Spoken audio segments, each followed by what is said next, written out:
하나님 편에 서서 살아가자 하는 말씀을 나누겠습니다.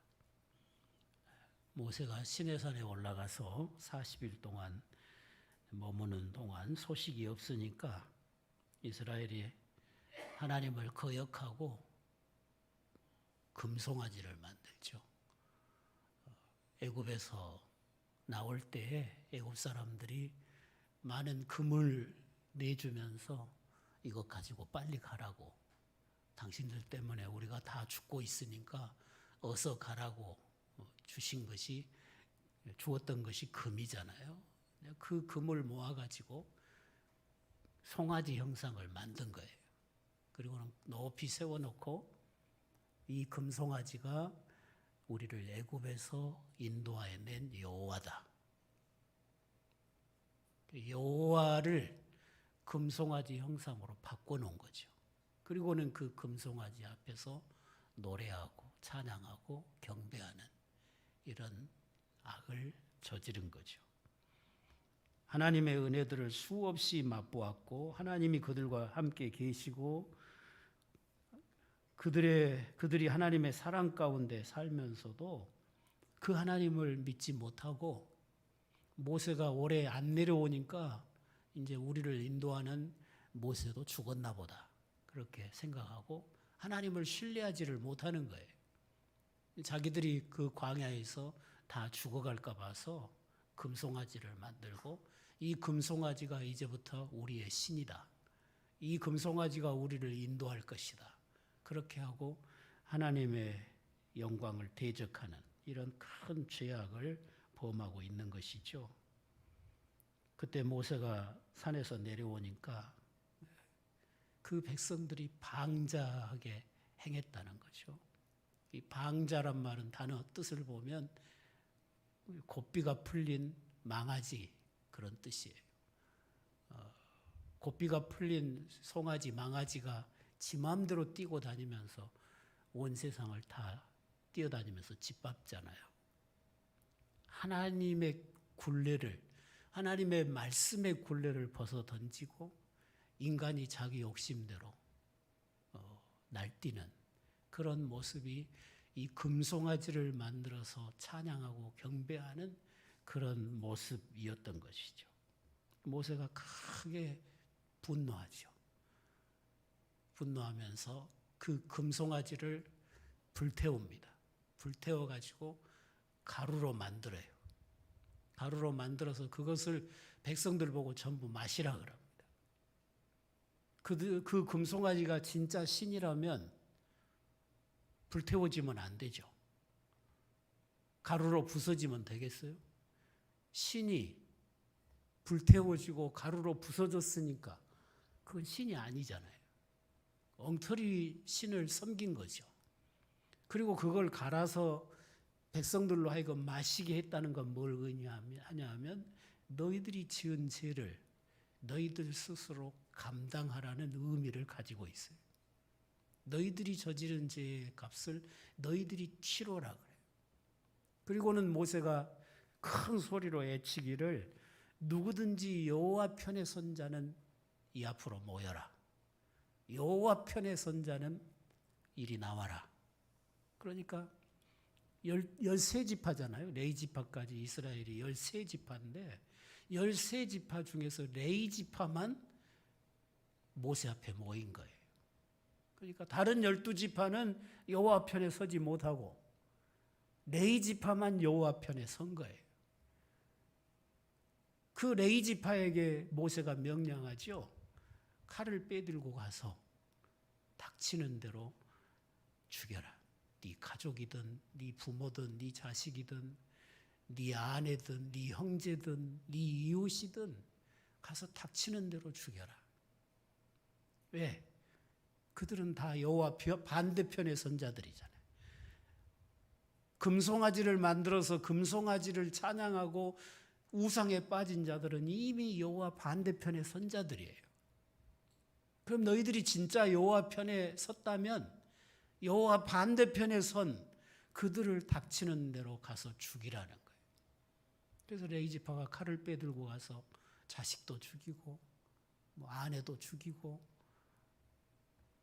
형제도 죽이고 이웃도 죽이고 닥치는 대로 죽인 거예요.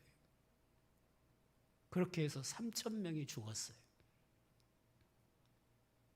레이지파가 거룩한 분노를 품은 거잖아요. 하나님이 지금 죄를 벌하시려고 하는데, 죄에 대하여 하나님이 지금 크게 진노하셨는데, 하나님도 진노하고 중보자인 모세도 분노하고 있는데, 그때 하나님 편에 선 레이지파가 그 죄에 대하여 분노하시는 하나님의 마음을 품고 하나님을 대신하여서 그 형제들을 심판한 거예요. 하나님이 그걸 보고 기뻐하셨다 그랬어요. 모세도 기뻐했어요. 왜? 그들이 자기 가족보다, 자기 자식보다, 자기 친척, 자기 형제보다, 자기 이웃보다 하나님을 더 소중히 여겼잖아요. 하나님의 영광을 더 귀하게 여기고 하나님의 그 거룩한 열심을 가지고 죄와 싸운 거잖아요. 하나님이 그렇게 기뻐하셨어요. 우리 같으면 그렇게 할 수 있을까요? 그렇게 할 수 있는 사람들이 거의 없어요. 교회 안에 문제가 생기면 다 자기 편이에요. 나는 옳고 상대방은 다 틀렸고 다 끝까지 자기 편이지 말씀으로 자기를 살펴본 사람이 거의 없어요. 오늘날 교회 안에 얼마나 많은 문제들이 있습니까? 교회마다 얼마나 많은 아픔과 분열들을 겪습니까? 근데 가서 들여다보면 말씀 앞에서 자기를 살피는 사람들은 별로 없어요. 다 자기가 옳아요.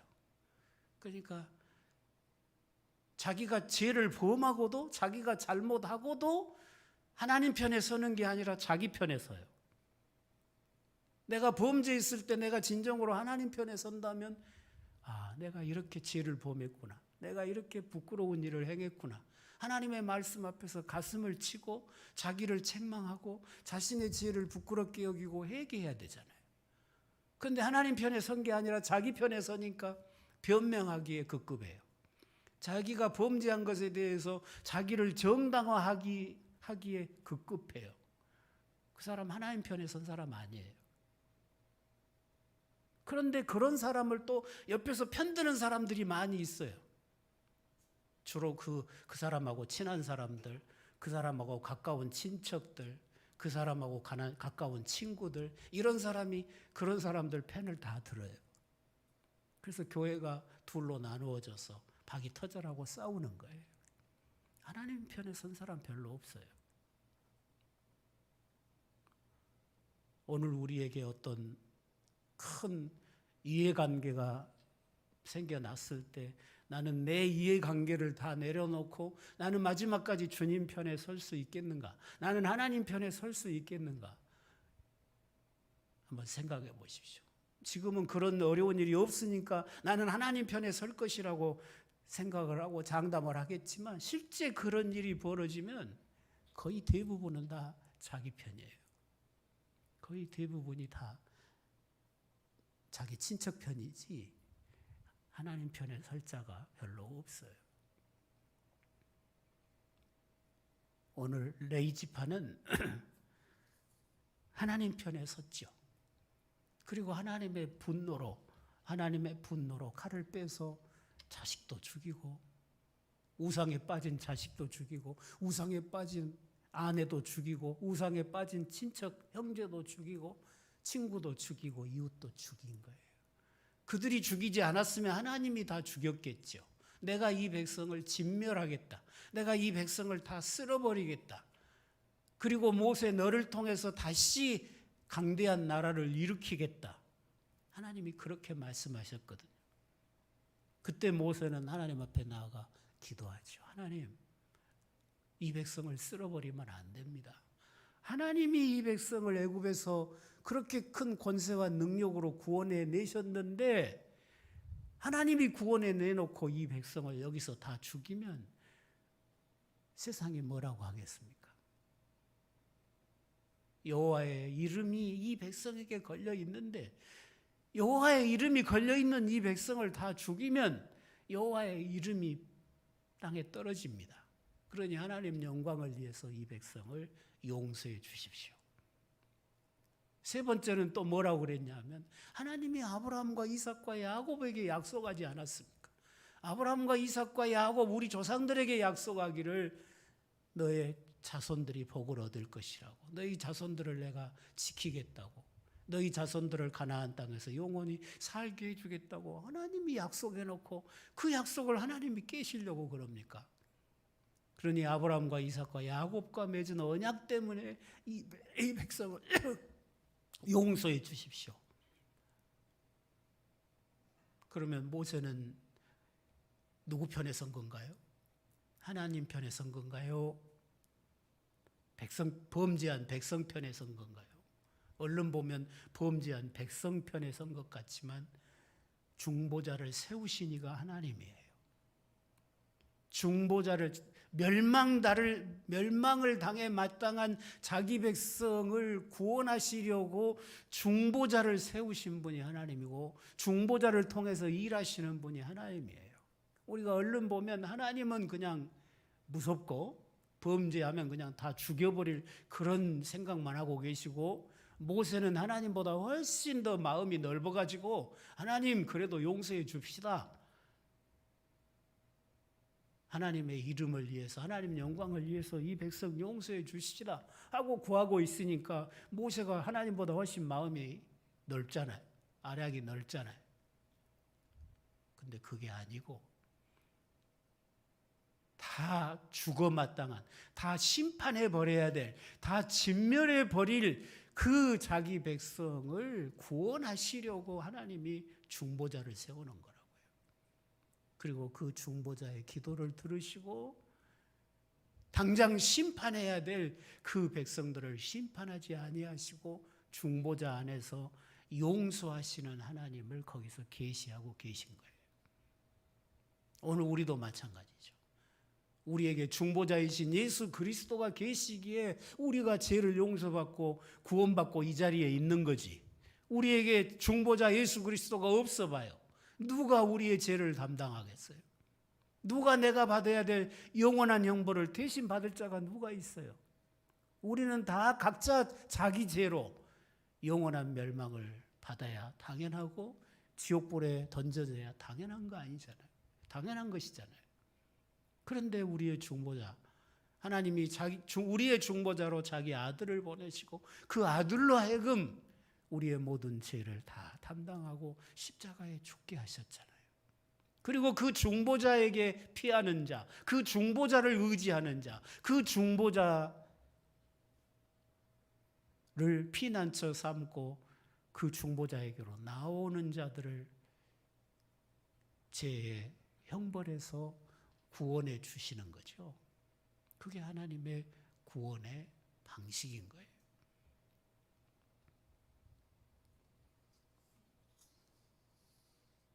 모세가 본즉 백성이 방자했다는 거예요.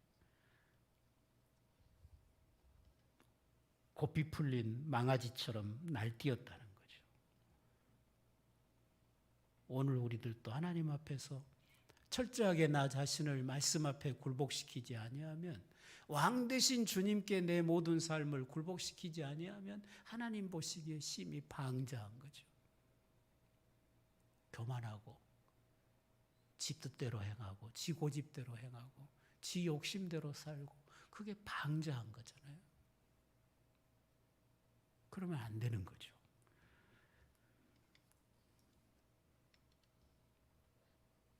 이 금송아지를 섬기는 일이 원수에게 조롱거리가 되게 하였다, 그렇게 25절에 말씀하죠. 모세가 본즉 백성이 방자하니 이는 아론이 그들을 방자하게 하여 원수에게 조롱거리가 되게 하였습니다. 왜 조롱거리냐 하면 애굽 사람들이 금송아지를 섬겼거든요. 애굽 사람들이 금송아지를 신으로 섬겼던 사람들이에요. 그런데 하나님께서 자기 백성을 애굽에서 구원해 내실 때 애굽 사람이 섬기는 모든 신들을 다 심판을 했거든요. 애굽이 섬기는 모든 신들은 다 헛된 신이고 죽은 신이고 그 신들이 자기 백성을 지켜줄 능력이 없고 그런 걸 다 드러내신 거예요. 10가지 재앙을 통해서 하나님이 하신 일이 애굽 사람들이 섬기는 신은 다 헛된 신이고 여호와만 살아계신 참 신임을 보여준 것이 10가지 재앙이었다고요. 그러니까 하나님께서 애굽 사람이 섬기는 신, 그 신들 중에 금송아지가 있다고요. 그런 신들이 다 죽은 신임을, 헛된 신임을 다 드러내고 이스라엘을 애굽의 권세에서 구원해서 광야로 인도해 냈는데 이제 와서 이스라엘 사람들이 그 금송아지를 섬기고 있으니 얼마나 여호와의 영광을 욕되게 하는 일이냐. 여호와께서 이 금송아지 아무것도 아니라는 것을 다 드러내셨잖아요. 금송아지가 애굽 사람이 섬기는 금송아지가 애굽에 내리는 재앙 단 한 가지도 막아주지 못했잖아요. 10가지 재앙이 애굽에 내릴 때 금송아지가 막아줬어요? 애굽의 모든 장자와 짐승의 첫째 끼를 다 치실 때 금송아지가 막아줬습니까? 그러지 못했잖아요. 그건 다 헛된 신인 것이죠. 그런데 이제 와서 여호와가 그들을 애굽을 심판하고 구원해서 광야로 인도해 주고 홍해를 육지같이 건너게 해주고 날마다 구름 기둥과 불 기둥으로 그들과 함께 하시면서 그들을 지키고 보호하시는데 이제 와서 금송아지를 애굽 사람이 섬기는 금송아지를 섬기면서 이 금송아지가 우리를 애굽에서 건져준 신이다. 그러고 있으니 얼마나 애굽 사람들이 비웃겠냐고 말이에요. 애굽 사람들이 얼마나 조롱할 일입니까?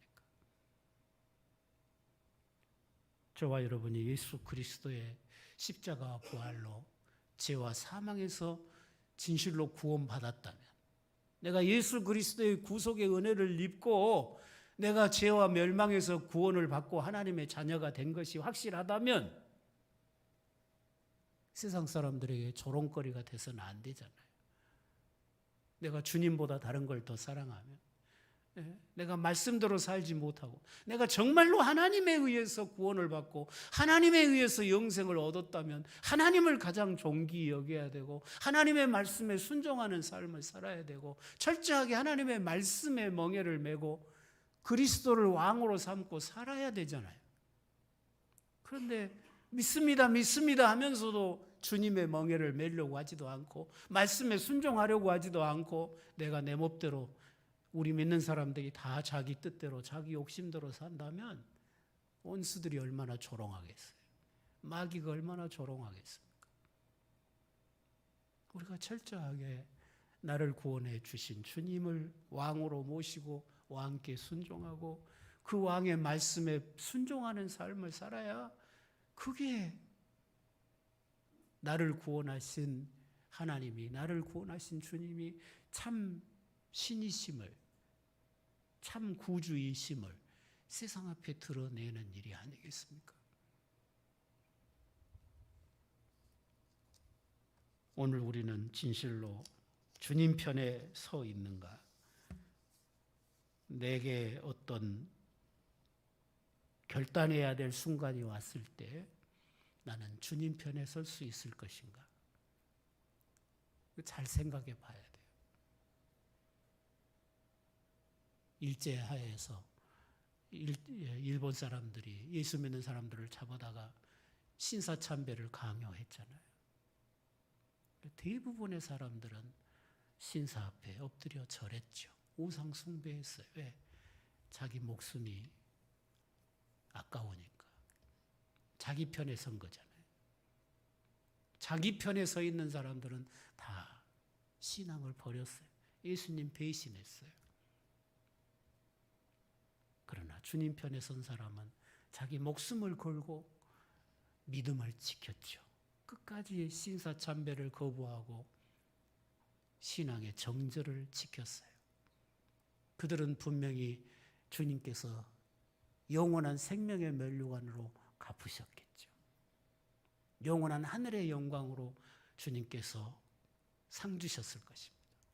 그러나 자기 목숨이 두려워서 주님을 배신하고 우상 앞에 무릎 꿇고, 그러면서도 나는 우상 앞에 절한 게 아니고 그냥 엎드려 기도했다고. 하나님은 속지 않죠. 변명해봐야, 정당화시켜봐야 하나님이 속으실 분이 아니잖아요. 다 자기 편에 선 사람들이에요. 주님은 우리에게 말씀하시잖아요. 자기 편에 서지 말라고. 자기를 부인하라고. 자기를 부인하라는 말은 자기 편에 서지 말라는 말이잖아요. 그리고 나보다 네 부모나 네 처자식이나 네 형제나 또 재물이나 나보다 더 사랑하는 사람은 내게 합당하지 않다고 말씀하시잖아요. 이런 말씀들을 우리가 깊이 생각하면서 나는 마지막까지 주님 편에 서서, 하나님 편에 서서 끝까지 믿음을 지키고 신앙 양심을 지키면서 주님을 위해서 충성할 수 있는 그런 신앙인인가? 시험이 오면, 어떤 시험이 오면, 핍박이 오면, 내가 어떤 믿음을 지키려면 손해봐야 되는 그런 일이 오면 주저없이 주님을 등지고 세상 편에 서고 마는 그런 신앙으로는 우리가 저 영원한 영광의 나라를 얻지 못한다고 하는 것입니다.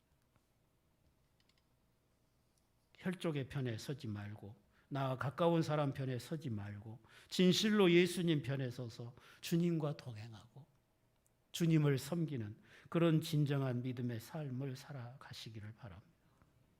여러분은 지금 누구 편이십니까? 주님 편이십니까? 세상 편이십니까? 주께서 베드로에게 묻듯이 네가 나를 사랑하느냐? 네가 나를 사랑하느냐? 네가 이 사람들보다 나를 더 사랑하느냐? 물으신다면, 주여, 내가 주를 이 세상에 그 무엇보다도 더 사랑합니다. 고백할 수 있어야 되는 거예요. 그것이 주님 편에 서 있는 자의 삶인 것입니다. 주여, 그렇습니다. 내가 주님 사랑하는 줄을 주께서 아십니다. 그렇게 대답할 수 있는 여러분의 신앙생활이 되시기를 바랍니다. 만왕의 왕 예수님을 우리가 누가 됐든지 간에 주님 앞에 설 날이 오잖아요. 이 세상에 한 사람도 예외가 없이 영광의 왕으로 주님 심판주로 오실 때 모든 인생은 주님 앞에 서야 됩니다. 그런데 두 종류가 있잖아요. 주님을, 나의 구원을 완성하실 분으로 나를 영접해 주셔서 나를 거룩한 신부로 맞아주실 그런 주님으로 만날 것인가? 아니면 우리를 향하여 분노하시고 진노하시면서 이 악하고 게으른 종을 저 지옥불에 던져라. 그렇게 더 이상 긍휼이 없는, 더 이상 자비가 없는 그런 심판주로 만날 것인가? 우리도 둘 중에 하나잖아요. 중간은 없어요. 여러분이 주님을 만날 때 여러분을 사랑하시는 구주로 만날 것인가? 여러분을 향하여 진노하시는 심판주로 만날 것인가? 그 결정은 오늘 내가 하는 거죠. 내가 오늘을 어떻게 사는가? 오늘 내가 신앙생활을 어떻게 이어가고 있는가? 나는 어떤 상황이 와도 주님 편에 서 있는가? 말씀 편에 서 있는가? 분명히 그것이 말씀에 합당하지 않고 그것이 분명히 하나님이 기뻐하지 않는 일인데도 내가 사랑하는 사람이니까 그쪽 편에 서고, 내 친척이니까 그쪽 편에 서고, 나하고 친한 친구이니까 그쪽 편에 서고, 내가 이쪽 편에 서야 내게 더 돌아올 유익이 많으니까 이쪽 편에 서고, 그런다면 결국은 주님 반대편에 서는 거잖아요. 저와 여러분이 어떤 상황에서든지 결코 주님 반대편에 서는 일이 없도록 믿음을 지키실 수 있기를 바랍니다. 주님은 우리를 위해서 자기 목숨까지 내어주셨습니다. 그런데 나를 위해서 목숨을 내주시고 나를 영생하게 하신 주님 편에 끝까지 서야 그게 도리 아니에요? 그게 당연한 것이잖아요. 저와 여러분의 생명은 주님의 손에 달려 있습니다. 우리가 확고하게 주님 편에 서지 아니하면 마귀가 우리를 자기 백성으로 점찍어 놓겠죠. 우리의 색깔이 분명해야 될 줄로 믿습니다. 주님을 대적하고 주님을 사랑하지 아니하는 자들로부터 우리는 항상 떨어져 있어야 되는 거예요. 하나님의 백성과는 하나가 되고 서로 사랑하고 연합하지만 마귀의 백성과는 항상 우리는 구별되어 있어야 되는 거죠. 떨어져 살아야 돼요. 넘치는 하나님의 은혜를 입고도 배은망덕하게 뒤에 숨어서 사는 자가 되지 말고, 우리가 여러분이 천국 가는 열차에 올라탔습니까? 천국 가는 열차에 주님의 은혜로 올라탔으면 그 열차에서 꾸벅꾸벅 졸고 가지 말고 주님을 기쁘게 찬양하고 예배하고 주님을 기쁘게 섬기고 주님을 위해 충성하면서 가야 될 거 아니에요. 주님은 너희 오른쪽 눈이 범죄하면 그거 빼버리고 지옥 가지 말고 천국으로 가라. 네 오른손이 범죄하면 그거 찍어버리고 지옥 가지 말고 천국으로 가거라. 그 말은 실제로 눈 빼버리고 손 잘라버리란 말이 아니라 죄를 자르라는 거죠. 죄와 싸우라는 거죠.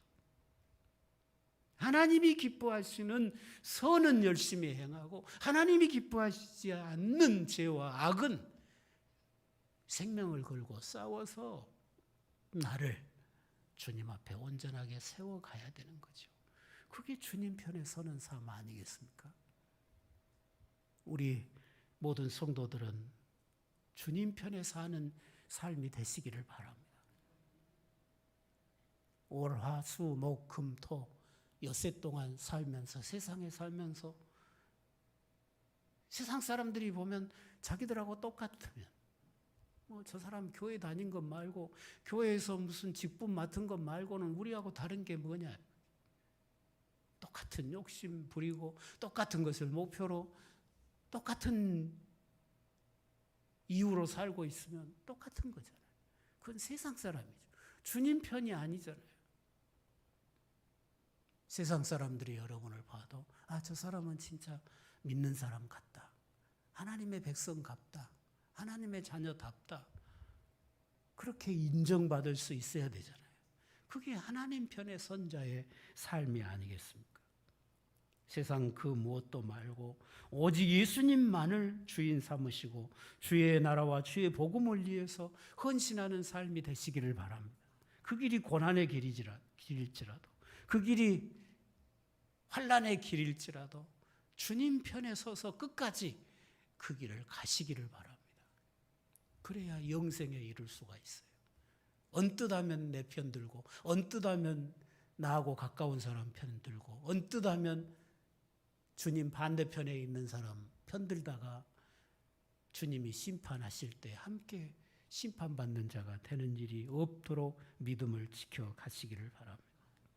주님께 철저히 순종하면서 주님의 이 십자가의 복음을 담대히 증거하면서 주님 편에 확실하게 서서 여러분이 교회 안에서든 가정에서든 일터에서든 이 지역사회에서든지 여러분이 주님께 속한 자임을